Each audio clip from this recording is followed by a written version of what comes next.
Amantes da música e da mídia, sejam bem-vindos a mais um episódio do Toca Quera, do meu, do seu, do nosso bate-papo de música e aquelas entrelinhas que você só assiste aqui. Comigo hoje um convidado de peso, viu, gente? Entende muito de música e não só de música, de ondas de rádio, TV, eventos. É uma aula hoje, tá? Então chama a vinheta. Toca aquela que te emociona. Oh, oh, oh, oh, oh. Toca aquela. Um recadinho importante para você, ó. Para você que pode fazer uma doação, o Toca Aquela é parceiro do Hospital do Câncer e do Grupo Luta pela Vida. Então você que pode fazer uma doação e ajudar quem precisa realmente, tá aqui o QR Code, tá aqui o Pix, é só doar, tá bom? Vamos começar.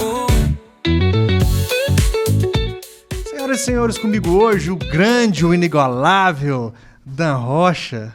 O de peso, mas eu tô tentando perder, tá, gente? Tô tentando diminuir esse peso, tá? Vocês me ajudem aqui. Mas, em contrapartida, o pessoal já recebeu com café, com quitude, com bolo. É difícil perder o peso desse jeito. Difícil. Prazer todo meu, amigo. Ô Dan, primeiramente, obrigado, cara. Você tá cedendo o seu tempo para nos dar essa aula aqui hoje, que vai ser uma aula, eu tenho certeza. E, ó, vamos começar do começo. Eu quero já te perguntar de cara a primeira lembrança sua na música. Ou a primeira música que você ouviu quando era criança, algo na sua casa ali.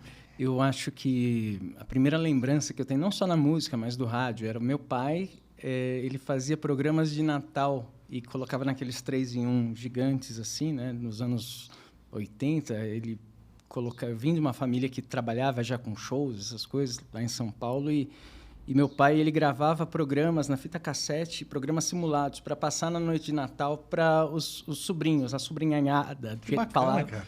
E aí eu ouvia ele fazendo isso, ele tinha transmissão de rádio amador que ele fazia, e sempre muito ligado à música. Então, eu cresci muito nesse ambiente. Eu acho que a música, de uma forma geral, sempre teve ali no nosso DNA, sabe? Não dá para... Eu acho que é injusto eu falar de uma música, porque a música sempre teve inserida na minha vida, e eu sou muito grato por isso, né? Porque eu acho que quando a gente consegue seguir na vida com algo que ama, com algo que cresceu vendo, ouvindo, fazendo, é quando você fala, pô, eu atuo com algo que me faz feliz, né? Então não dá para escolher só uma, não, amigo. Não dá. Não, que bacana, cara. Assim, já veio no DNA, então, pelo que eu entendi. Vem. Irmão era DJ, meu pai ele tinha um clube que ele era sócio de um clube, como se fosse um praia clube com as devidas proporções, né? Mas lá em São Paulo a gente tinha a família, meu avô e tal, eles tinham um clube de campo no Pico do Jaraguá, sabe, na torre ali, lá embaixo, e aí meu pai fazia os carnavais lá. Então eu fui concebido, inclusive, numa noite de carnaval. Eu sou de novembro, né? Então, eu também sou de novembro, a história então é... Exato. E aí eu cresci na música, cresci na comunicação com a família, então DNA total, não tinha para onde seguir, não tinha outra área. Foi essa. Cara, que bacana. Deixa eu mudar a pergunta, então. Eu vou te fazer uma pergunta para você buscar na sua lembrança. O que você ouvia? A primeira lembrança de você ouvir, de você falar assim, não, eu peguei um disco de vinil para ouvir, peguei uma fita cassete ou um CD. Você tem essa lembrança na sua infância Tenho. De alguns artistas, assim? Tenho. E, assim, eu ouvia... Como eu sou uma criança dos anos 80... onde a black music, né, o funk americano estava muito em alta, e com o irmão DJ, com todo mundo inserido nesse ambiente, eu ouvia muito Earth and the Fire, pegava ali o Lionel Richie, que já era um fenômeno há muito tempo. Já era fenômeno, né? Internacional, né? Esses artistas dos anos 80, eu fui uma criança que cresceu musicalmente ouvindo os artistas dos anos 80. Então, tudo que envolve o Michael Jackson, Madonna, tudo nessa época, eram artistas que fizeram parte desse DNA musical que eu cresci.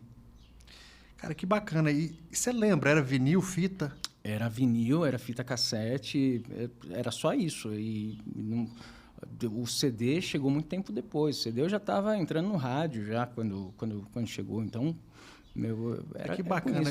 Eu vou te pedir para você falar na câmera 3 aqui. Sim. Como que era a experiência de ouvir um disco de vinil. Porque a galera hoje tá voltando o vinil, mas não voltou.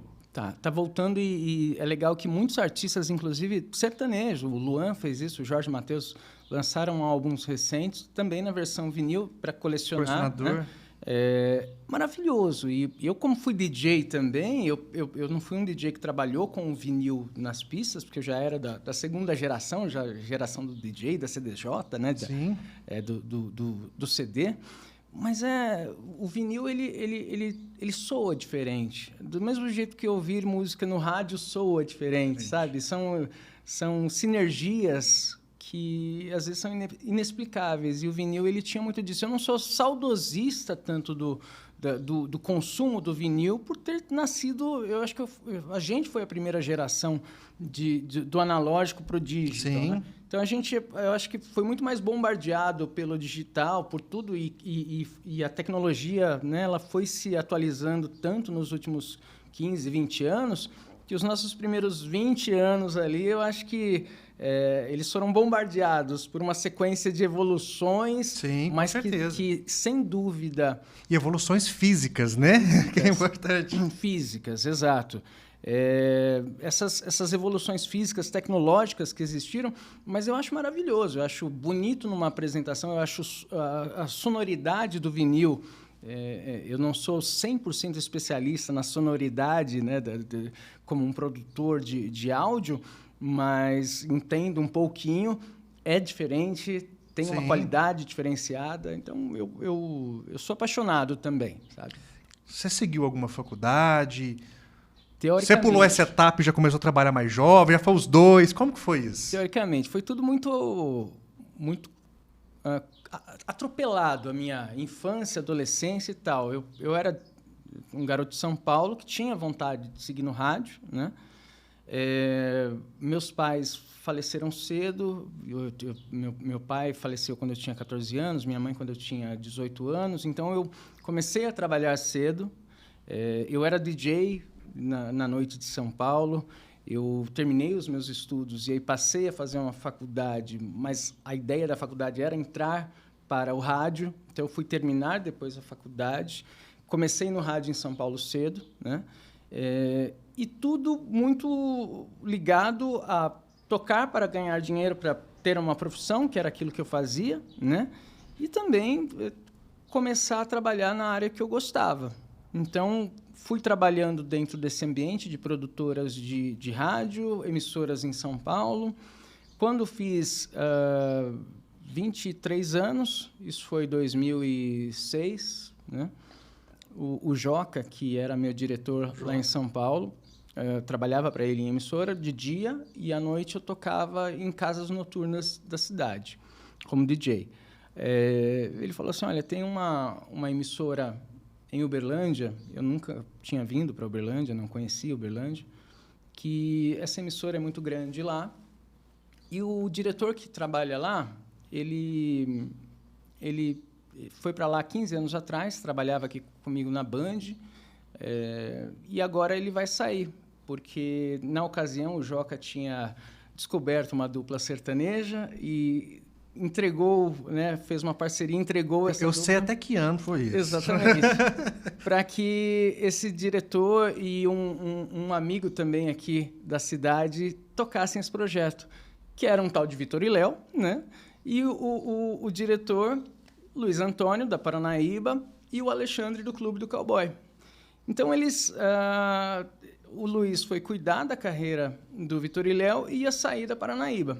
O Joca ia pegar para fazer um trabalho de continuidade, porque era um momento de transição da música sertaneja, onde o sertanejo universitário e também o Vitor e Léo, que estava dentro desse rol, né, do pop sertanejo, estava mudando.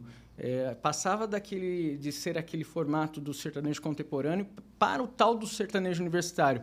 Duplas como César Menotti e Fabiano, João Bosco Vinícius, Jorge Mateus estavam surgindo.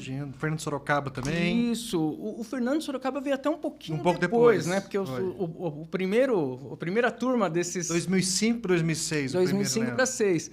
E aí foi quando ele falou assim, olha, essa rádio ela é um fenômeno lá, que é a Paranaíba, mas que a gente precisa agora dar uma continuidade numa fase nova dela para dar uma modernizada, porque o sertanejo estava ficando moderno, estava ficando jovem, né? As pessoas antigamente tinham meio que vergonha de ouvir sertanejo e isso estava mudando muito. Literalmente, o sertanejo estava dentro das faculdades. Ele estava se reciclando. Vamos dizer assim. Como acontece em N gêneros, segmento, né? Normal. Aí eu falei, olha, deixa eu ir lá conhecer. Vim conhecer Uberlândia, adorei a cidade, achei maravilhoso. Falei, quer saber? Vou mudar, vou para lá. E vim para cá, para Uberlândia, para fazer esse trabalho na Paranaíba junto com ele. Fiquei muitos anos, né? Depois eu fiz uma pausa nessa trajetória da Paranaíba, onde eu fui para Audiomix, na Goiânia.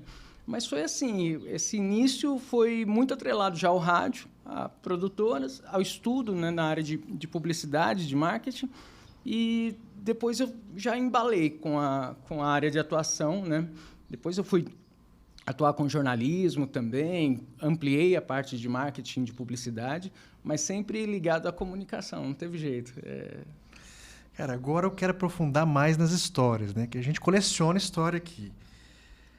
Nessa época que você chegou na Paranaíba, eu tenho certeza que você sentiu um choque cultural, porque São Paulo, né, capital, para uma cidade do interior, teve um choque cultural. E a gente tem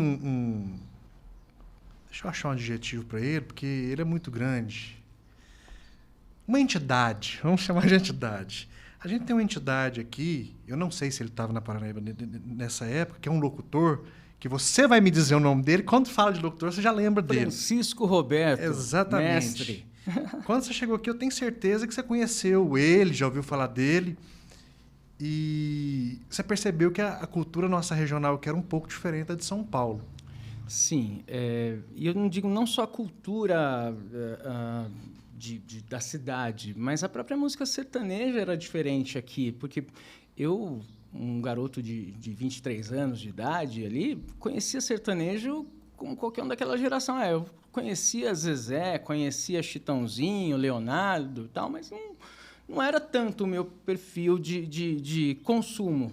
E aqui eu precisei, naturalmente, fazer uma imersão do que era o sertanejo e também entender essa movimentação nova. Quando eu cheguei e fui entender também o que era a Paranaíba FM, né, tecnicamente, como projeto e tudo mais, me falaram de um tal de Francisco Roberto que estava no horário da manhã. Só que detalhe, o que eu tinha de idade, esse cara estava na frente daquele microfone o tempo que eu tinha de idade, 20 e poucos anos já, no mesmo horário, 5 horas da manhã. Aí eu falei, isso vai dar muito certo ou muito errado, né? E aí eu falei, putz, ele não vai querer receber instruções, ter um chefe que tenha um moleque, né? Fiquei preocupado.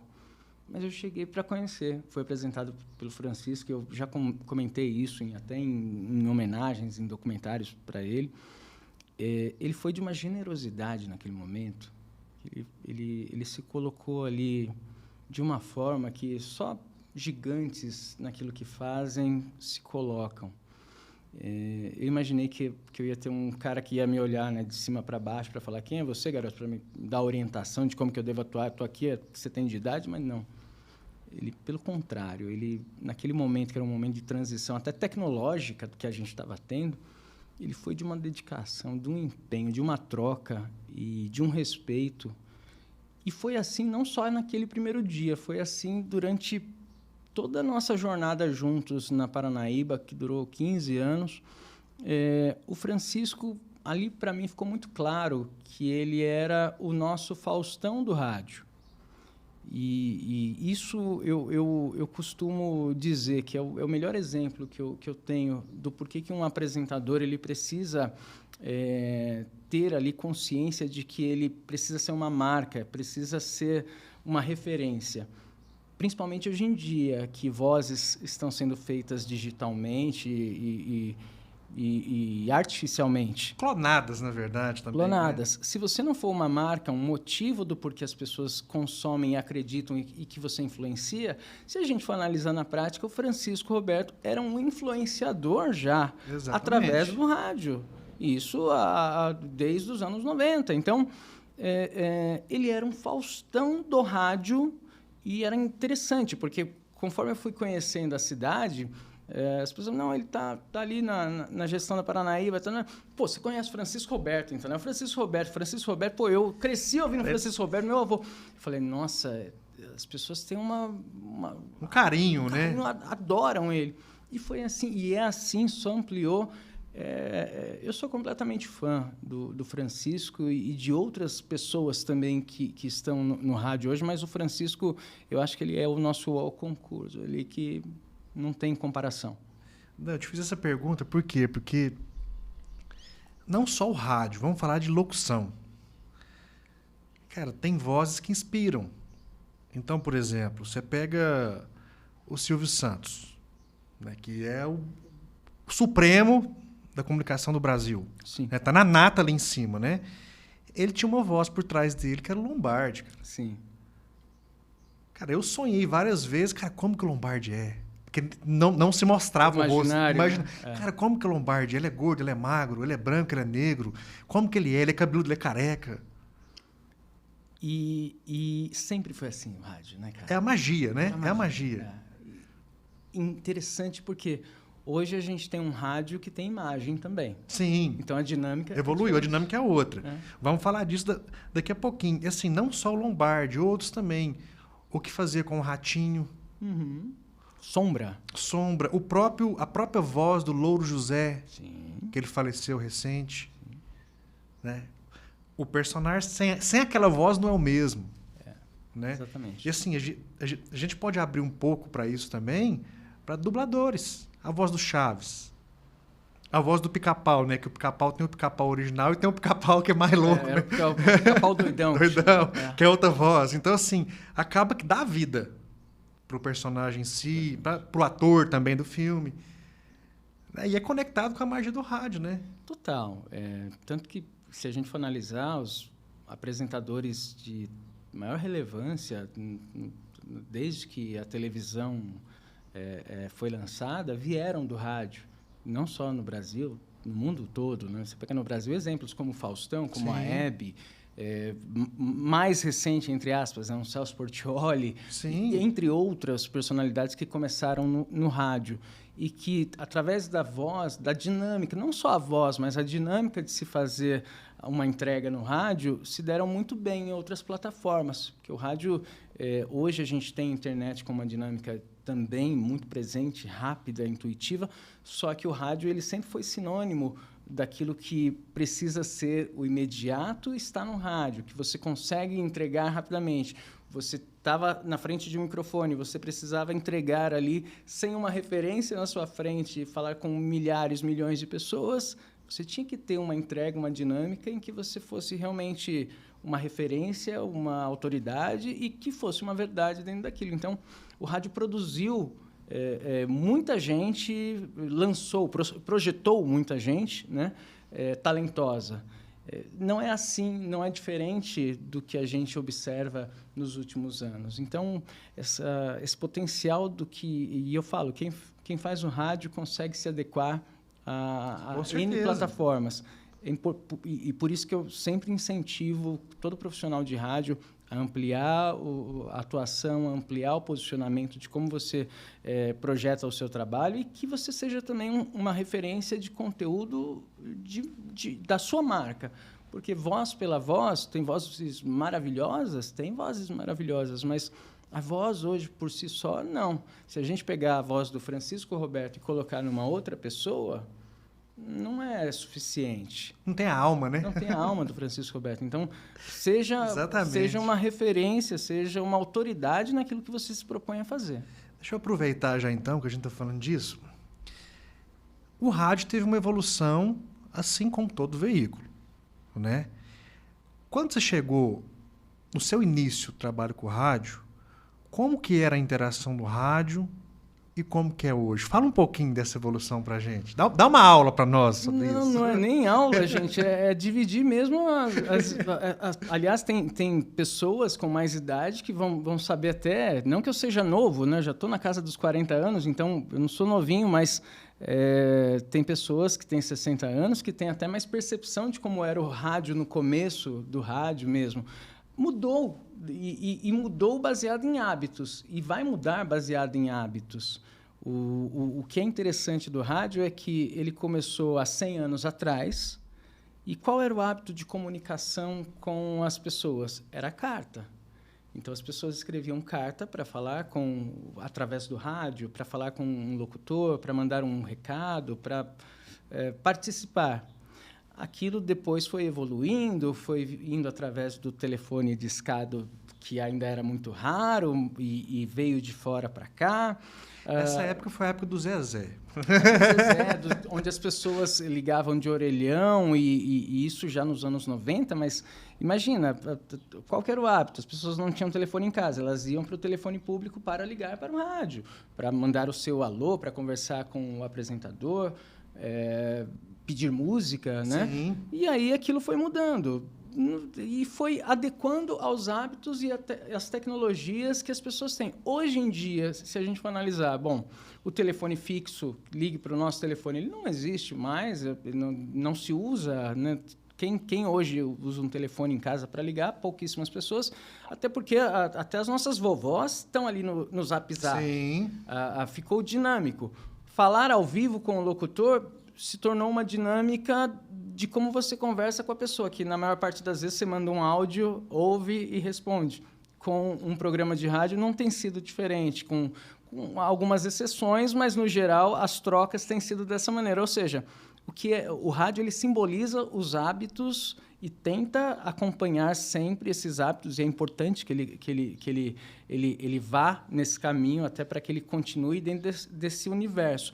Fala, o rádio acabou? Não acabou. Se a gente for analisar, hoje, quando você consome um podcast ou um videocast, a dinâmica do que nós estamos fazendo hoje é um rádio. Sim. Grandes geradores de conteúdo em podcast são produtos que vieram do rádio. Então, é importante que a emissora, por si só, o que mudou é o jeito que você consome o rádio. Talvez você não consome mais naquele rádio em casa, até porque cada vez tem menos esse formato, mas você pode consumir pelo streaming, você consome no carro de alguma forma, você consome nas redes sociais, e eu costumo dizer isso, a gente tem que ser um gerador de conteúdo para fazer parte da vida do nosso ouvinte, seguidor, aquela marca precisa fazer parte. A Paranaíba, quando a gente chegou, entendeu que aquela marca estava ali, não era só porque tocava música sertaneja. Tocar música sertaneja, toda rádio hoje em dia, Sim. A maioria toca, mas é porque ela se conectava com as pessoas. As pessoas tinham na Paranaíba, tem até hoje, né, uma referência do que era o rádio, do que era a comunicação, do que era a companhia, do que era a autoridade dentro de um segmento. O porquê que ela ouvia Paranaíba? A Paranaíba tinha que ser a companhia e tinha que gerar essa referência onde ela estivesse, não só pelo FM. É por isso que a gente sempre investiu e se posicionou bem nas ruas, no digital, na televisão, de várias maneiras, em qualquer ambiente. O rádio ele precisa acompanhar essa dinâmica, seja para se comunicar com o nosso ouvinte, com o nosso seguidor, seja para gerar conteúdo. Dan, você falou uma coisa aí que me trouxe... Cara, eu acho muito bom isso aqui, esse bate-papo, que me traz umas lembranças... que tá naquele HD velho empoeirado lá no fundo, sabe? Eu tenho vários, cara, os meus pifaram. Eu tive uma lembrança aqui agora, cara. Eu devia ter ali 12 anos, 13 anos, morava em Monte Alegre, eu sou de lá. Faz 2 anos. E eu tive uma lembrança, cara. Você vai lembrar disso também, que a nossa cidade é próxima. Eu ouvia Transamérica, se não me engano. Sim. E meia-noite começava um programa que era o Clube da Insônia. Clube da Insônia. Que tinha uma vinheta, cara, que era fenomenal. Clube da Insônia. Parecia que o cara tava bocejando. E tocava muito flashback, que é evidente, sim, sempre foi madrugada, flashback sempre combinou muito bem. Só que tinha muita coisa no Clube da Insônia que eram lançamentos. Então, naquela época, sei lá, deixa eu arriscar, o Bon Jovi lançou uma música nova. Sim. Aí falava. E, cara, era uma companhia. que eu sempre tive insônia. Então, o Clube da Insônia, cara, era o meu companheiro. Eu tenho uma história que faz parte da minha vida, o Clube da Insônia. Tanto por causa disso, porque eu também tinha insônia, mas quando eu queria ser locutor, eu queria muito ser locutor da Transamérica quando era molecão, eu fiz um amigo, na época, na Transamérica, que era o apresentador desse programa. E eu morava em Perus, na periferia de São Paulo, né? A Transamérica ficava na Lapa. E ele saía às 4h, que ele encerrava. Então, eu gravava, tentava treinar a minha locução ali, quando moleque, e muitas vezes eu pegava o ônibus 3h e ia esperar ele sair na frente da rádio para entregar no portão uma fitinha para ele ouvir se eu tinha melhorado, se eu estava evoluído e tudo mais. E ele me dava altos toques e tudo mais. Aí a gente começou a ficar ficamos amigos, bons amigos, por sinal, grandes amigos. A gente foi construindo, de lá ele me ajudou, inclusive, a entrar em produtora. A gente foi construindo uma amizade. E aí, esse cara que chama Marcelo Bonan, a nossa amizade, a nossa parceria, né, com profissionais ali, ele foi o cara que me ajudou a ser locutor lá em São Paulo também. Quando eu vim para Uberlândia, ele estava na Metropolitana. Ele já era meu amigo, né? E aí eu fui indo para um caminho mais de gestão do rádio aqui. Ele continuou sendo locutor. De lá ele foi para a Disney, né? Foi ser locutor da Disney. Eu fui padrinho de casamento dele, por sinal. E aí, num belo dia, eu falei assim, cara... E ele vinha me visitar aqui em Uberlândia, né? Aí eu falei, você tinha que mudar para cá, tinha que trabalhar aqui, tal. Em resumo, o Bonan, ele mudou para cá em 2015, algo assim, 2014. Essa voz padrão que vocês ouvem das vinhetas da Paranaíba, chamadas, é o Marcelo Bonan, esse meu amigo. Ele foi ser o coordenador artístico da rádio, eu trouxe ele para ser o coordenador da Paranaíba, ele que elaborou toda a parte de concepção da educadora, que está hoje, né, no ar, no conceito do que ela foi feita em 2017, na transição para ser uma rádio adulta. Ele era a pessoa que cuidava da equipe, eu era o diretor do projeto, e ele fazia toda a coordenação. Ele casou aqui em Uberlândia, ele tem filho hoje, ele se tornou um cara de Uberlândia também, assim como eu, e foi o cara que me deu tantas oportunidades lá, e que eu sou muito feliz de ter, não só ele como amigo, mas de ter trilhado um caminho tão longo. E começou justamente no Clube da Insônia, que era o programa que eu ouvia ele, que eu tentava, de alguma forma, entrar lá, sabe? O Clube da Insônia foi o começo para mim. Cara, que legal, cara. Eu acho bacana demais essas histórias, cara. Da conexão aonde a música tá como alicerce, aí vem rádio, TV, internet, tudo. Essa conexão que ela faz com as pessoas. Eu acho muito bacana rico, isso. Muito rico, cara. Acho muito bacana. Dan, vamos lá, então. Antigamente, o rádio tinha alguns desafios. E eles vieram evoluindo, né? Qual que é o maior desafio do rádio hoje, na sua opinião? Os desafios, eles evoluem sempre, né? Eles ficam mais difíceis. Mais difíceis. Ainda. Olha, isso tem muito a ver com como a gente atua hoje, como a gente projeta e faz e onde eu estou hoje, inclusive, nesse momento, no que eu acredito. Desde quando que eu fiz uma pausa na época da Paranaíba e resolvi ir para Goiânia para ajudar, a gente até trabalhou juntos no projeto da Audiomix, onde eu fui trabalhar com marketing. Era aquele momento em que a internet era meio que mato ali, as redes sociais. Sim. Se divulgava artista com CD, né? E eu estava começando a entender o que era Facebook e era uma transição. Naquele momento, eu entendi que para o rádio também seria daquele jeito. O rádio precisaria achar caminhos em que ele continuasse sendo um veículo atrativo, um veículo que ele somasse relevância tanto para o nosso ouvinte, quanto para o mercado musical e também para o anunciante, o parceiro comercial, né? Uma loja, um produto. que não daria para ser para sempre aquele mesmo formato, o 30 segundos, o formato de como se entregava um conteúdo. Já estava sendo assim daquela forma. E ali eu entendi que eu precisava abrir o meu leque de atuação e de preferência, inserir a dinâmica do rádio dentro disso. Para minha sorte, muitas pessoas no Brasil e fora do Brasil também estavam pensando daquela maneira, né? E aí alguns cases começaram a surgir, onde veículos de rádio posicionavam conteúdos de uma maneira mais relevante, oportunidades de comunicação de uma forma 360, se conectavam com as pessoas não somente através do rádio, mas daquilo que o rádio podia gerar. Dentro desse trabalho que a gente, quando voltou, inclusive, continuou aplicando na Paranaíba, foi que a Disney me convidou em 2022 para ir para lá. E eu fiz essa pergunta, do porquê eu, né? Que a Disney tem uma rádio em cada capital da América do Sul, da América Latina, e no Brasil é São Paulo.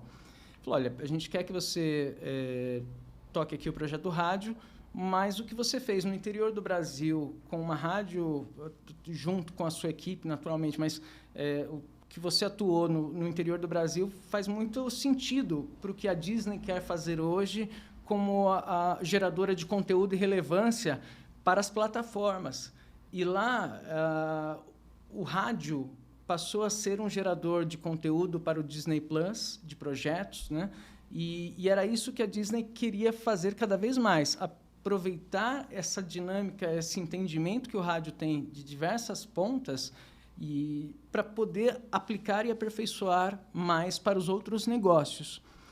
Isso já era um ensaio que eles faziam e eles estavam buscando pessoas que tivessem essa sinergia, não só no Brasil, não fui a única pessoa que eles buscaram desse perfil, no mundo todo, né? É uma dinâmica, um estudo Sim. que a Disney fez. E ali a gente entendeu que agregar esses projetos e agregar valor para uma marca, não só do rádio, mas um anunciante, um artista, precisa fazer sentido de uma maneira mais ampla do que aquela entrega normal. Então, o desafio continua sendo esse, que é como que o veículo tradicional do rádio ele agrega hoje valor e posicionamento em todos os âmbitos disso, do que significa isso, para ele continuar sendo relevante.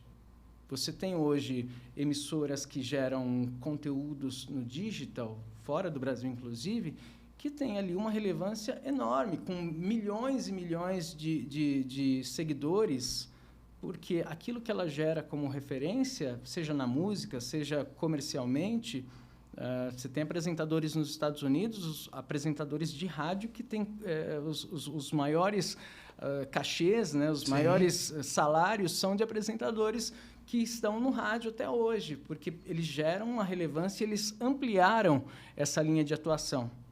Quando a gente pega, por exemplo, a gente falava dos shows de rádio, né, brincava de geração de conteúdo. Você gerar hoje conteúdo para o streaming, musicalmente falando, através do que tem uma dinâmica de rádio, tem cases pelo mundo. Você pega a Capital no Reino Unido, entrar lá no canal dela, você tem um show acústico do Coldplay. Exclusivo dela. Exclusivo dela, dali, dela. onde eles fazem um show de Natal. Então, e coisas que a gente sempre tentou também e conseguiu, graças a Deus, realizar aqui. Você deve lembrar os aniversários que a gente fazia da Paranaíba, que trazia os 40 maiores nomes, né, da música sertaneja. Dava briga, convite. Era muito legal Era muito isso. legal. Então, essas movimentações que o rádio ainda pode proporcionar, aliado a outras plataformas, são extremamente importantes. E graças a Deus, a gente tem apoio, seja das empresas que a gente atua. Hoje, eu sou muito feliz de estar no Grupo Integração, porque eles me chamaram justamente por causa dessa ideia, dessa sinergia que eles têm sobre Sim. comunicação, e também do próprio mercado artístico, que cada vez mais entende que apostar nessas ideias, apostar nesse envolvimento de uma entrega muito ampla, faz sentido para a carreira do próprio artista. Não, você falou uma coisa que eu achei muito interessante, eu até anotei aqui. E eu imaginei aqui o seguinte: a próxima pergunta eu queria falar mais sobre conteúdo, e você já entrou nesse detalhe que achei bem legal a sua resposta. Eu fui atropelando. Não, mas eu achei bem legal porque você me deu uma visão aqui de uma coisa que eu nunca imaginei para o rádio e que pode ser uma nova tendência, ou já é tendência e eu desconheço. Eu vou te dar um exemplo na prática. Antigamente, por exemplo, vamos pegar redes, a Mix, que você atua hoje, tudo vem de cima para baixo. Então, por exemplo, eu não sei se a Mix tem esse formato hoje, de comprar conteúdos de produtores de conteúdo. Sei lá, eu vou dar um exemplo de um grande conteúdo que rodou no rádio, sei lá, Homem Cueca, amava? Homem Cueca? O Homem Cueca hoje não 30 anos, né? Muito, com o Felipe Xavier. Sim, então. Por exemplo, a Mix, ou a PAN, ou a Jovem XY chegava no escritório do Homem Cueca, quero comprar X episódios. Eles tinham que produzir aquilo. E da maneira como você colocou isso, agora nessa resposta sua, eu tive uma interpretação que o rádio pode ser o maior gerador de conteúdo nesse sentido. Sim. Então, por exemplo, se todo mundo que consome o rádio passa, às vezes, não ter aqueles horários mais disponíveis, ele poderia ir no streaming de áudio e consumir aquele conteúdo do dia. Sem dúvida. E é por isso que o rádio Entendeu? Precisa cada vez mais produzir multiplataforma. Por isso que o rádio precisa, seja o conteúdo da emissora, daquilo que ela se propõe a produzir para o seu público, e não só para o seu público, mas o legal da Disney, por exemplo, a gente produzia uma rádio popular jovem, mas tinha o conteúdo do universo Disney, que era aliado a tudo que era produzido para a rádio Disney, e que ele precisava se conectar junto com esse público, com a família. Então, ela tinha os pilares, né, de conexão com o público, com o cliente, com o anunciante, as experiências, isso é muito interessante. Quanto mais você agrega experiências, da mesma forma que hoje... A conexão aumenta, né? Quando a gente fala de show, de um festival, o que as pessoas mais buscam dentro desse festival? Uma experiência. Gerar conteúdo, ele também precisa ter essa sinergia. Se vocês verem nas redes sociais, por exemplo, tem o avião Rádio Disney, que é um avião que vai para Orlando com ouvintes, com patrocinadores, para pacotes para a Disney, onde você tem um pacote exclusivo, você tem todo um acesso exclusivo de uma experiência exclusiva para o mundo Disney. Você ter essas experiências que envolvem o rádio, que envolvem os geradores de conteúdo, os artistas, são essenciais para que as pessoas tenham como referência. Fala, sabe onde eu tenho? Onde que eu ouvi isso? Onde que eu consumi aquela experiência? Foi naquele lugar, aquela marca. Você tem a sua lembrança, né, vai diretamente daquele momento, daquela plataforma que você ouviu, que você consumiu aquele conteúdo. Cara, dessa visão que eu te falei do rádio sendo gerador de conteúdo, ele engoliu uma produtora e incubou. Sim. Seria isso. O que ele sempre teve. Sim. Ele precisa ser gerador de conteúdo. Sim. O que ele sempre teve. Não só o rádio, mas a televisão também precisa ser assim. E isso é interessante que ele amplia o sinal. Completamente. A gente falando agora, por exemplo, televisão. A Globo tem uma movimentação hoje gigante em produção de conteúdo multiplataforma. Não somente mais para o Globoplay. A Globo entendeu hoje que precisa se conectar. Hoje, eu digo hoje não, vários anos, né? Algum tempo que ela vem indo por esse caminho. É um case hoje mundial de como que ela gera conteúdo e se conecta de forma ampla, num 360. A Globo, ela entendeu que ela precisa estar aonde as pessoas estão e entregar conteúdo da forma que as pessoas querem consumir. Não existe essa questão de porque a Globo te obriga a assistir televisão. Não. A Globo ela entendeu que ela pode ser uma geradora de conteúdo através da mídia out of home, através do digital, não só do Globoplay, mas hoje ela está fazendo a primeira novela vertical, né, que é a nova tendência que veio da Coreia, esse movimento de consumo. A Globo está fazendo a primeira novela dela nesse segmento. E é essencial que a gente pense dessa forma. Nós não podemos, como pessoas que trabalham com comunicação, obrigar as pessoas a consumir do jeito que a gente começou a fazer. Eu não posso fazer rádio do jeito que eu comecei há 20 anos atrás. Do mesmo jeito que o próprio videocast hoje tem dinâmicas diferentes. Exatamente. Se a gente conversa 1 hora aqui, tem gente que não vai ter saco para falar, pô, vou ouvir o Dan falar 1 hora. Não, eu quero ouvir algum corte, alguma coisa. Corte, exatamente. Por isso que as pessoas consomem cortes, shorts, enfim, tem dinâmicas e a gente precisa atender. Não é diferente do rádio. O rádio precisa entregar essa dinâmica do jeito que as pessoas querem consumir. Cara, que bacana. Dan, eu vou andar um pouquinho na sua linha do tempo, porque você trabalhou numa empresa que foi mais uma gigante que você trabalhou, que foi a Audio Mix. Sim. Né? Eu queria te perguntar, ligando ao rádio, porque a Audio Mix, para mim, foi um dos grandes cases de sucesso de novos artistas. Sim. Né? Ali a gente teve Jorge Mateus, Gustavo Lima, Matheus Cauã. Quem mais você lembra? Maria Cecília Rodolfo. Maria Cecília Quando Rodolfo. lançou ali, depois, posteriormente, foi Cristiano Araújo, Guilherme Sim. Santiago esteve lá também. E a maioria dos artistas lá, como você falou, começaram lá. Né? Eram novos artistas. Novos artistas. E até aproveitando que a gente conversou nos bastidores ali, que o Will te fez uma pergunta sobre novos artistas, como você enxerga hoje essa inclusão de novos talentos chegando no rádio, não só no rádio, no digital também, que está andando junto. Como que você enxerga isso, o espaço disso? Por mais que, quando a gente fala de rede, a gente sabe que é bem limitado. Mas como que você vê a importância desses talentos chegando no rádio? Quando você renova talentos, renova conteúdo e renovar porque as pessoas estão consumindo, vamos trazer na prática. Quando você chega e vê um Menos é Mais, um grupo de pagode, que representa hoje o pagode consumido pelo jovem, se posicionando, sendo consumido, tocando amplamente no rádio, é muito bom, é maravilhoso que você tenha essa renovação de nomes. Embora o Menos é Mais ele é da nova geração, mas ele está há uns 2, 3 anos, não é? Não saiu O sucesso veio agora, né? O sucesso, até porque o Menos é Mais, ele veio galgando caminhos, né? Sim. Do mesmo jeito que o Jorge Mateus, que a gente conhece aqui, foi chegar a nível nacional 3 anos depois, quase.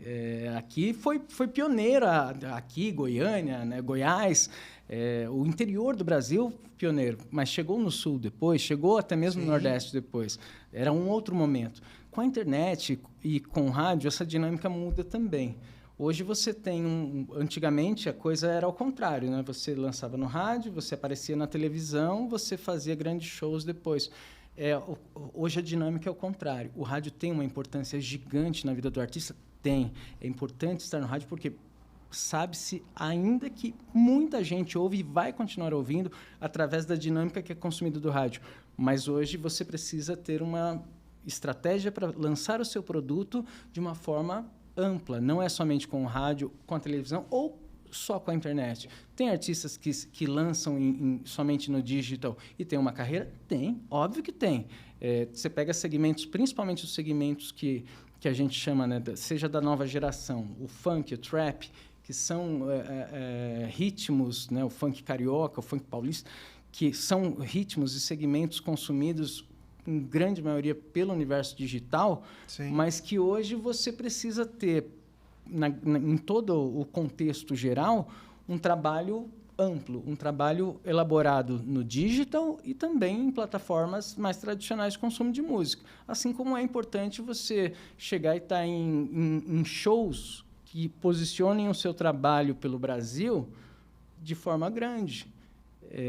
Por isso que essa estratégia de divulgar o seu trabalho continua sendo amplamente importante, só que mudou a dinâmica. Sim. Não dá para ser somente no rádio. Agora, em relação a espaço, continua a mesma coisa e a mesma dinâmica de sempre, que você tem artistas novos, muito talentosos, que até hoje não conseguiram mostrar um trabalho.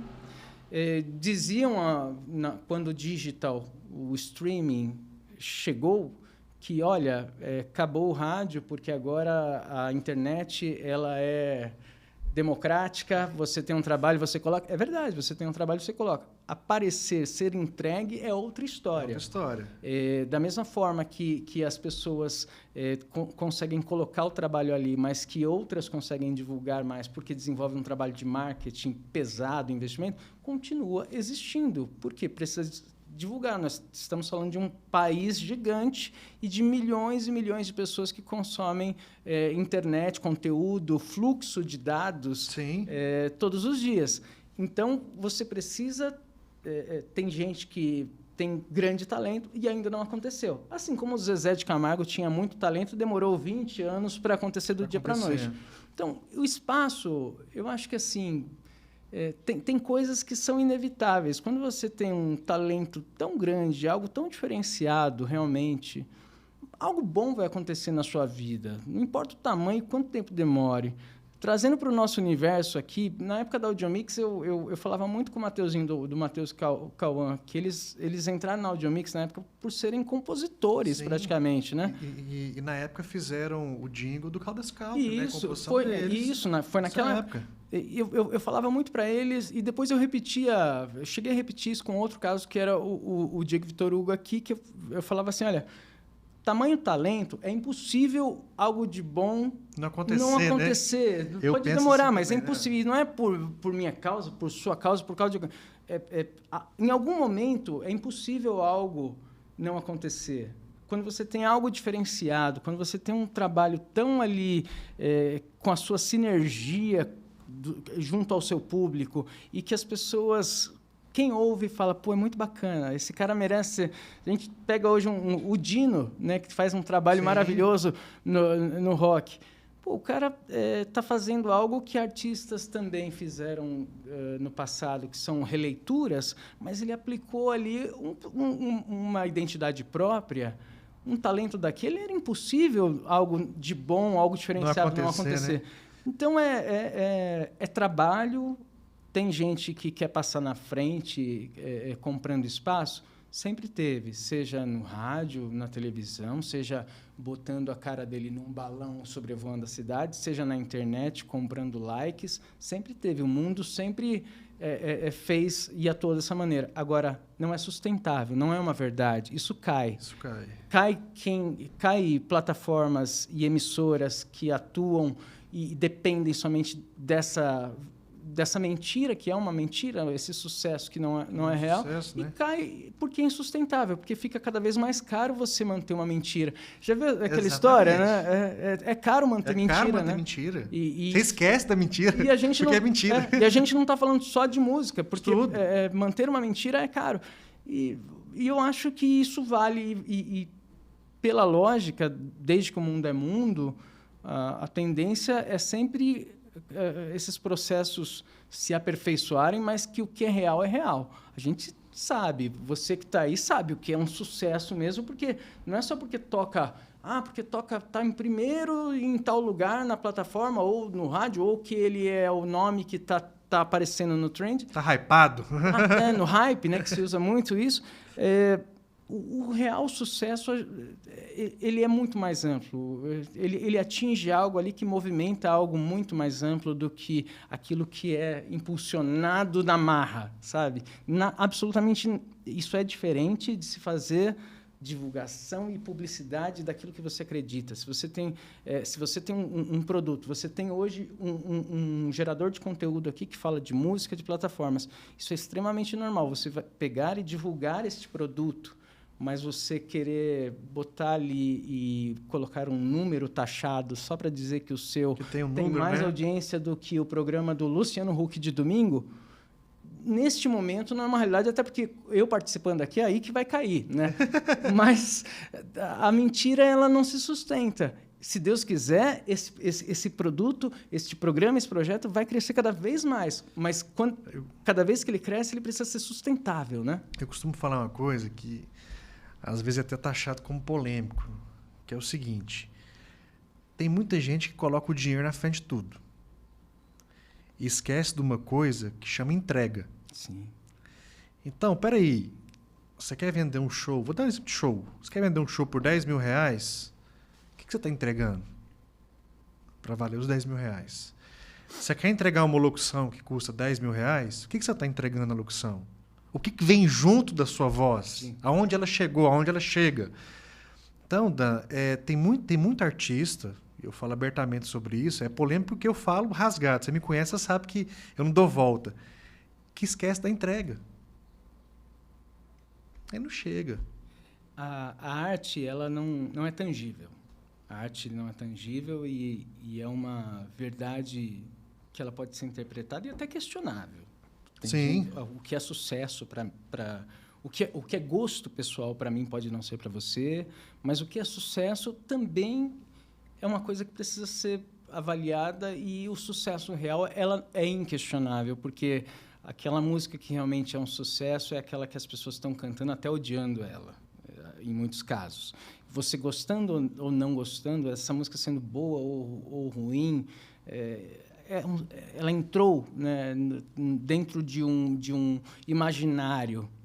E quando as pessoas tentam valorizar um trabalho, seja um show, seja um produto, seja uma locução, seja o que for, né, daquilo que ela não gera de retorno, novamente, é uma mentira. E mentira, ela tem prazo de validade. Você pode até sustentar um período, seja por demanda, porque você convence bem outras pessoas a acreditarem nisso, mas em algum momento isso não vai mais funcionar. E aí as pessoas vão falar, não, isso que você está me falando não é verdade, eu não vou comprar isso, eu não vou pagar isso. E é importante ressaltar que isso não tem nada a ver com nuances de termômetro de sucesso. Um Vitor e Léo, quando chegou no auge e depois ele naturalmente estabiliza e inclusive chegou ao ponto, né, de encerrar um projeto ali, Sim. mas ficou um legado de um sucesso inquestionável. Quando você lança algo que as pessoas se interessam e coletivamente vira o número 1 do mundo, você pode ser o Elvis Presley, o Michael Jackson. Em outros momentos vão surgir artistas que são mais comentados do que você. Por quê? Tu tem seu tempo. Porque tem o tempo, porque as pessoas querem outras coisas e o assunto do momento é outro. Isso não tem nada a ver com ser verdade ou mentira. Mas tem a ver quando você... Não é uma verdade. Quando você acha que está valorizando aquilo de uma forma que é completamente fora de órbita, aquilo não se sustenta. Aquilo cai no esquecimento em algum momento. Dan, isso que você falou, cara, é muito real no mundo digital de hoje. Em tudo, né? Em tudo. No mundo digital tá mais, porque tem técnicas aí que a galera usa para fraudar números, né? A gente vê aí que o top 10 do rádio é muito diferente do top 10 dos aplicativos de áudio, né? E você pega o aplicativo 1, o 2 e o 3, você vê que é completamente distante um do outro. É um fato e não é dizer que determinada plataforma ou veículo está certo ou está errado, que o número real é esse ou aquele, até porque, falando de música, a questão de nichos ela é cada vez mais evidenciada, né? Um público consome determinado nicho e tem alguns estudos, né, que mostram que cada vez mais se tem menos ícones globais, porque as pessoas estão nichadas em consumos de experiências e consumos de conteúdo, mas onde você tem ali, aquela história, né? Onde você tem fome, você tem sempre alguém querendo Sim. colocar um prato na frente do outro para poder ser comido primeiro.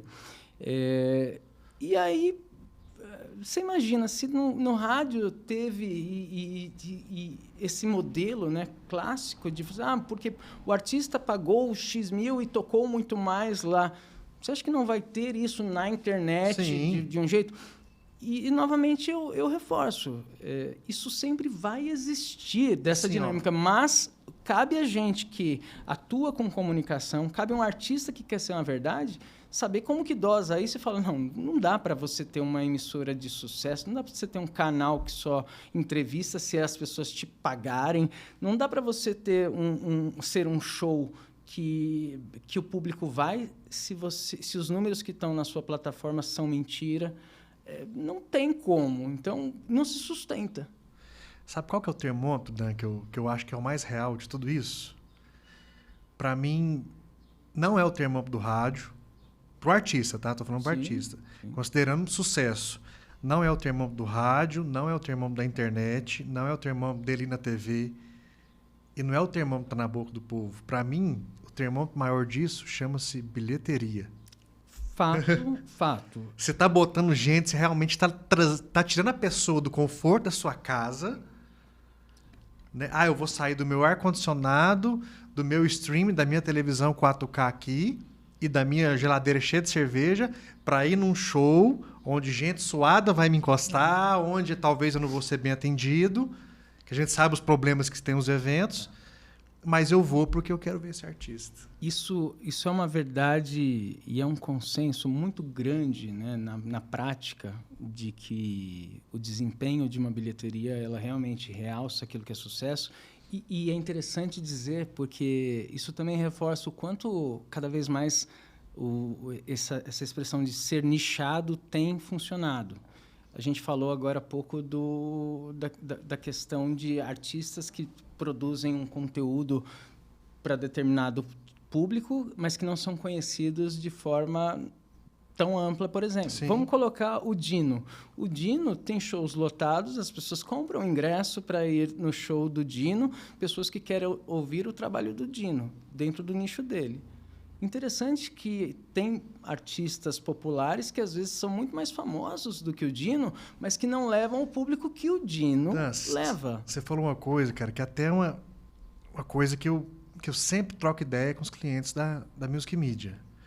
O Dino hoje, nós estamos final de setembro de 2025. O Dino hoje tem 700 mil seguidores no Instagram, uma média aí de 650 a 700 mil ouvintes no Spotify, e o YouTube dele também tem em torno de 700 a 800 mil inscritos. Sim. Eu estou falando de 700 a 800. Eu não estou falando de milhão. É. E ele enche todo lugar que ele vai. Sim. O público vai para assistir ele, sai de casa para assistir ele. Por quê? Pela entrega que ele faz. Exato. Aquilo que você falou, a entrega. Aí tá, vamos falar mais de número então. Se você pegar o telefone agora e ligar para o Gibson, ele vai te pedir 150 mil reais de cachê. O que vale hoje. Acho que Tá? Comparativos com outros, então talvez até mais. aí você para e pensa, ele tem de 15 a 20 shows no mês. Sim. É uma empresa que fatura milhões. Sim. E ele tem 700 mil seguidores, 700 e poucos mil ouvintes e 700 a 800 mil inscritos. É um trabalho sólido. Ele fez o trabalho acontecer. O que o Dino tem que os outros artistas não têm?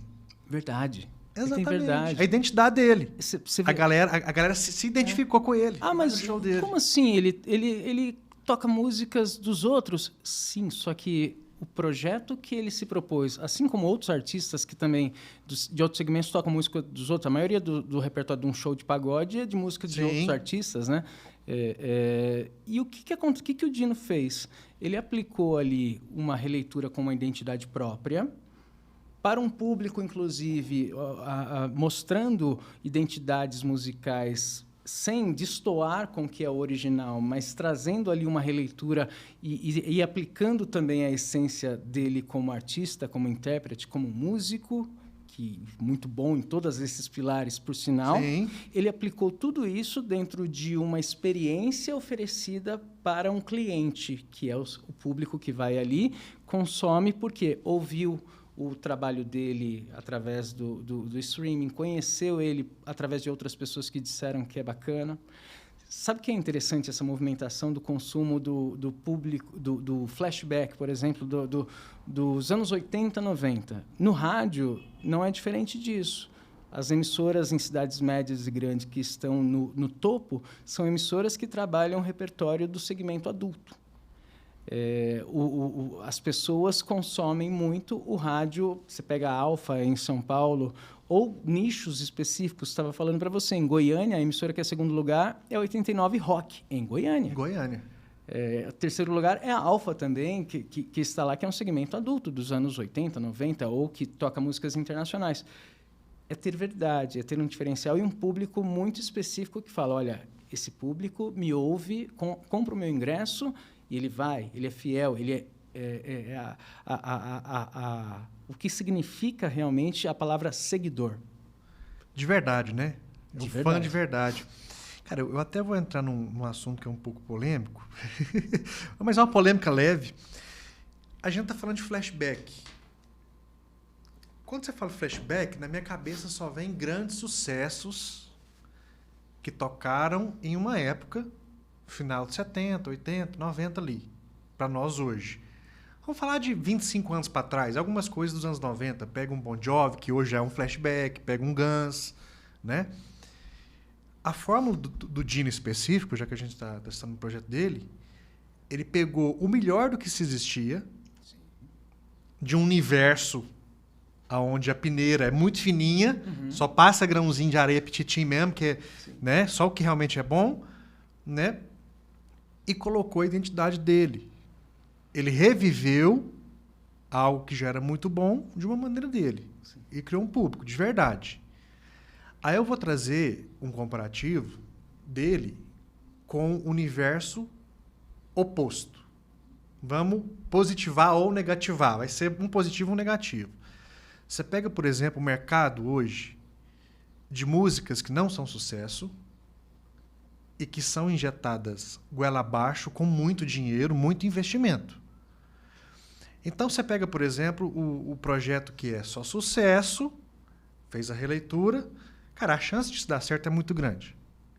Aí você pega o oposto. São músicas que não são tão legais, que são injetadas muito dinheiro e que tem um hype de 3 meses a 6 meses e a música morre. Só que o problema disso aqui, eu quero ver se você concorda comigo. Por que eu dei essa volta? O problema desse segundo universo é que ele ilude o artista, porque não tem identidade. Ele ilude o compositor, que fez aquilo porque ia botar muito dinheiro e ia girar. Ele ilude o ouvinte. Ele não permanece. Ele não é igual o caso do Victor Léo que a gente falou, que fez uma carreira sólida, que na volta voltou, tocou e todo mundo cantou. Sim. O produto descartável, né, o conteúdo descartável, ele sempre existiu também, não é algo só de agora. E eu acho que se a gente for pegar desde os anos 80, é que a gente vai lembrar do que ficou. Sim, mas verdade, é verdade. Ficou. Isso é verdade. Passou, que virou a música do verão e durou só o verão. A questão é que hoje a música do verão não dura o fim de semana. As pessoas viram um meme sonoro, mas depois ela... Tem um super consumo, depois um super esquecimento. De imediato, ela chega a ser inconveniente. Se ela, em algum momento, as pessoas olham para você e falam, pô, mas isso passou, isso foi semana passada, né? Porque a velocidade que as pessoas consomem hoje conteúdos é outra. E esse descarte do que não ficou, do que não era real, ou do que era fraco ou que tinha validade, ele existiu. Hoje, talvez em maior quantidade, ou não é em maior quantidade, mas a plataforma digital consegue, pelo menos, posicionar ali, entregar numa quantidade maior, pode ser. Não sei, eu acho que sempre vai existir coisas ruins que vêm, chamam atenção por algum motivo e que caem no esquecimento.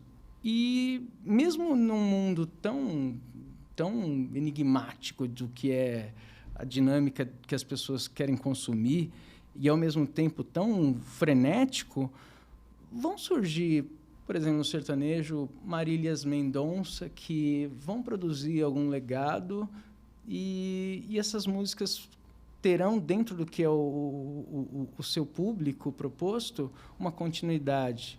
A obra da Marília se provou que é uma obra que Sim. vai continuar tendo consumo. Ela, óbvio que ela tem um público, né, da nova geração e que vai continuar consumindo durante muito tempo, e outros artistas devem regravar músicas que foram da Marília durante um período. Isso vai acontecer. Era um talento inegável dentro do que ela se propunha fazer como arte. Mas vão ter outros artistas que surgiram nessa mesma época, nos dias de hoje, e que daqui 10 anos ninguém nem vai lembrar. Assim como a gente talvez nem lembra de artistas de 10 anos atrás. A gente costuma dizer muito, né, de saudade do meu tempo, né? Os nossos avós falavam isso, os pais falavam isso, a gente fala isso, os nossos filhos vão falar isso, mas não era diferente. No meu tempo que era bom. No meu tempo que era bom, no meu tempo era diferente. Se for analisar, a gente critica o que é conteúdo hoje Mas os anos 90, por exemplo, não era um brinquedo, né? Você tinha muita tinha coisa. algumas coisas nos anos 90 ali. Tem coisas hoje que eu olho e eu falo, meu Deus, né? Eu não posso deixar minha filha ouvir isso, não vou deixar minha filha ouvir isso. Tinha coisas nos anos 90 também, não só na música, mas no consumo de mídia também, que era o que você olha hoje e fala, olha, eu estou parecendo um velhinho conservador mesmo, né? Daqueles assim. E faz parte. Então, dizer para você isso que eu estou falando também pode não ter nenhum sentido, mas é a sensação que eu tenho como pessoa que trabalha com isso, mas como quem consome, como pai, como quem assim como qualquer pessoa que está assistindo também assiste. Então, pode ser certo, pode ser uma percepção certa ou errada, mas acho que sempre vai existir coisa boa e ruim, e sempre vai ficar ou vai sumir, sabe? Tem que ter o peso, o equilíbrio, né? Tem. Claro, sempre que a gente puder defender algo para que seja produzido com qualidade, que maravilha. Se as pessoas estão consumindo aquilo, seja através de um show, se esses artistas que não têm um trabalho tão forte ainda, ou que não estão um posicionamento real, estão fazendo uma agenda de show, é porque também tem demanda para isso. Demanda. Quem sou eu para julgar isso daí, né? Não tem... Tem uma frase de um filósofo contemporâneo que fala assim, ó, música boa é igual a música ruim, só que é boa. Só que é boa. O que é bom para mim é ruim para outra pessoa. Verdade. E vice-versa. Tem coisas que todo mundo fala, não, isso... não é meu gosto pessoal, mas tem uma qualidade, mas tem coisas realmente... E nem aquilo que eu não deixo minha filha ouvir, eu realmente vou julgar e dizer, isso aí é coisa do demo. Não vou, não sou dono da verdade. Tá certo. Ô, Dan, antes que eu esqueça, porque eu esqueço, ó, tem presente pra você. Mas eu também tenho. Bonero toca aquela, ó. Os gifts nossos, ó. Obrigado. Obrigado. Tem mais uma aqui, ó. Doutora Thaís Mendes, kit pra estrada, pra manter o sorriso. Aí sim, hein? Vou tirar aqui. Que isso, tem até pirulito aqui, Thaís ó. Mendes, muito obrigado. Cultura, ó. Esse é o projeto que a gente começou há poucos meses, essa fase nova no Grupo Integração, que é uma fase que eu estou muito feliz, muito agraciado por ter esse convite do grupo para a gente dar prosseguimento em uma nova fase das plataformas e participar também de outros projetos que eles estão criando, que eles estão desenvolvendo, sabe? Eu estou lá há pouco mais de 5, 6 meses. Isso tem sido muito gratificante, tá? Em um grupo que enxerga tanto o futuro e que entende também essa importância de como gerar conteúdo com relevância, como gerar relevância não só para o seu ouvinte, para o seu telespectador, para o seu seguidor, para o seu cliente, se posicionar realmente como uma plataforma que consegue atender as expectativas de todos esses pilares. É bom demais estar aqui, verdade, no lugar que eu amo, inclusive, lugar que é que você Uberlândia. ama, né? Na verdade, o Grupo Integração ele é gigante, né? É muito. A gente que está aqui, a gente não sabe o tamanho que ele é, né? A importância dele, né? Não só na questão de TV e rádio, mas o que tem por trás ali, né? O hub realmente ele é muito grande. É interessante como eles entenderam há muitos anos atrás. Eu ainda na Paranaíba eu falava isso. Eu falava, olha, é interessante que há 15 anos atrás eles já tinham uma produtora de vídeo para gerar conteúdo, para gerar soluções. Naquele momento, eles já estavam investindo, dando primeiros passos, investimentos em gerar conteúdo no digital. E tecnologia é isso, né? Outra coisa que é importante. Você experimentar. Que é muito importante, que a gente não pode esquecer. Gerar conteúdo regional. Isso. Que a TV Integração faz isso muito bem. A gente vê aí, por exemplo, nomes como Cecília, como Mário. Exatamente. Né? Que são pratas da casa que alcançaram um nível nacional, né? E você sabe que o jornalismo, mundialmente falando, é um consenso de que hoje o que mais vai ter força para que você consiga projetar que toda a área de atuação, seja a plataforma, seja a área dentro dela artística ou de jornalismo, não importa, você tem desafios hoje para continuar tendo relevância e posicionamento, né? O jornalismo do passado é diferente de hoje. Sim, até a rapidez, né? Rapidez, é exato. outra. E a geração de conteúdo local, o jornalismo local, inclusive, é o pilar mais forte para que essa relevância continue sendo fiel e agregue valor também, né? Para para um veículo de conteúdo, para um veículo de mídia, como uma televisão, como uma plataforma digital, como o rádio. Investir naquilo que as pessoas se conectam e se identificam localmente é essencial. Isso é muito importante. Dan, temos uns 5 minutinhos aqui ainda. Por favor. Eu quero te fazer 2 perguntas aqui ainda. A primeira eu quero saber, é a curadoria Dan, tá? Ih, rapaz. Você vai ter que falar. Ih. Não vai ter jeito, não. Eu tinha colocado um top 10 aqui, mas eu vou diminuir para um top 5. Eu quero top 5, na sua opinião, dos 5 maiores artistas do rádio dentro do seu universo ali que tocou. Falei assim, não, esses 5 aqui eu não posso esquecer. Você quer? Independente se é sertanejos, independente, do Brasil. Do Brasil. Do Brasil. Tipo assim, não, esse aqui realmente é o que fala das cabeças, esse aqui tocou muito. E dependendo da época. Eu acho que a gente... Posso passar o top 5? Pode passar. Eu acho que as mãos que a gente precisaria para linkar os nomes de relevância que fazem o rádio, fizeram e fazem o rádio, ou fazem o consumo de música continuarem, né, sempre com relevância, é muito maior que 5. Sim. Mas eu acho que dá para a gente... E é uma injustiça, né, falar só de um segmento e tal, mas a gente precisa dizer... Quando a gente começa falando de Roberto Carlos... Boa, né, Robertão. Que é um artista que veio da Jovem Guarda, e junto com o Roberto Carlos eu acho que vale muito a gente falar sobre a Jovem Guarda, né, dentro desse ranking. Quando a gente vai para os anos 90, 80, 90, vamos... novamente eu digo, é uma injustiça falar de Chitãozinho e Chororó, mas não falar de Zezé, mas Chitãozinho... Vamos aumentar esse top. Você pode falar ou não falar segmento. de Sérgio Reis, enfim, né? Esses nomes que são conscientes como pilares. Vamos fazer o seguinte, então. Você falou o Roberto e a Jovem Guarda. Eu vou adicionar mais um aqui que vem junto com ele, que era amigo do Roberto, que é o Tim. Sim, o Tim. Não pode esquecer do Tim. Não, nunca. Por isso que eu digo, é sempre uma peneira falar de ranking, porque... sempre vai faltar gente de calibre, né? Você falou Chitão, Zezé, Serjão, a gente coloca Leandro Leonardo, Jean Giovanni nessa época também. Putz, Mato Grosso, aí vai para Christian Ralph. Antes disso, vai antes também, né, gente? Vamos para Inesita Barroso. Sim.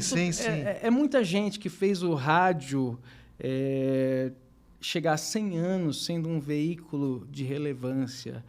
E aí, quando a gente chega nessa fase, né, dos últimos, sei lá, 15 anos, que a gente fala de artistas mais novos, vamos também de outros segmentos que a gente Vamos tem, no pop rock. No pop rock, que a gente pode falar também... A gente falou de um Tim que está na MPB, mas quando vai para a MPB também tem outros artistas.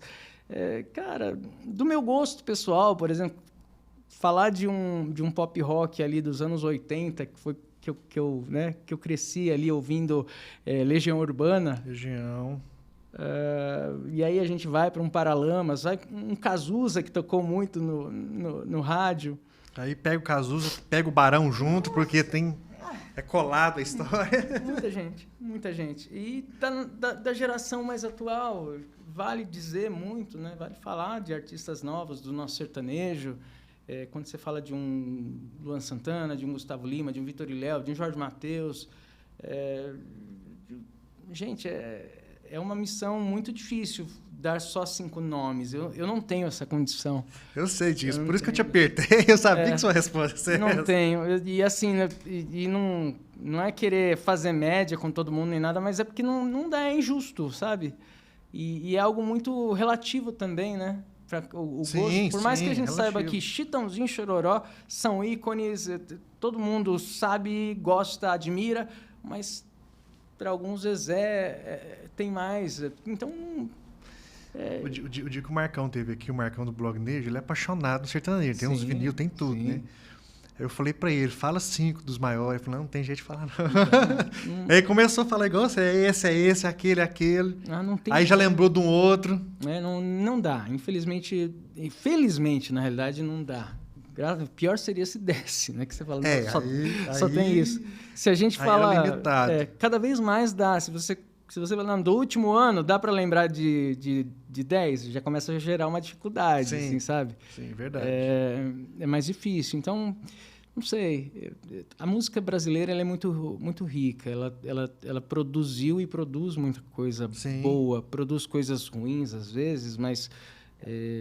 aquilo, a verdade, ela sempre fica. O negócio, né? Cada um faz seu filtro. Cada um faz seu filtro e isso que é legal, né, cara? E a tecnologia hoje está aí para isso. Você quer consumir de um jeito, você consome. Se você quer montar a sua playlist, você monta. Se você quer uma curadoria de um jeito, você vai ter também, Sim. através de outras plataformas. Isso é maravilhoso, é bom. Eu gosto dessa dinâmica. Ela é saudável. O que a gente precisa é cada vez mais entender, né, que aquilo que você consome não é talvez o que a outra pessoa gosta tanto. É verdade. isso. Dan, para finalizar então, uma pergunta que é difícil de responder. Ixi, mais uma? Mais uma, para finalizar. Mais uma difícil de responder? Você pode fazer quantas perguntas você quiser. O futuro do rádio. Futuro do rádio. Eu vou responder da mesma forma que eu respondia 10, 15 anos atrás. Eu acho que o rádio tem, sim, futuro. É um futuro diferente do que foi, inclusive, há 10 anos atrás. Assim como eu respondo dessa mesma forma para a televisão e para a dinâmica de um consumo digital. O rádio tem futuro, mas um rádio que agregue, continue agregando valor, que continue agregando referência para o público que ele converge, para aquilo que ele se propõe a fazer como gerador de conteúdo. Esse rádio ele tem futuro. As pessoas sempre vão ouvir referências em várias plataformas. O que pode mudar e muda normalmente o jeito que você consome esse conteúdo.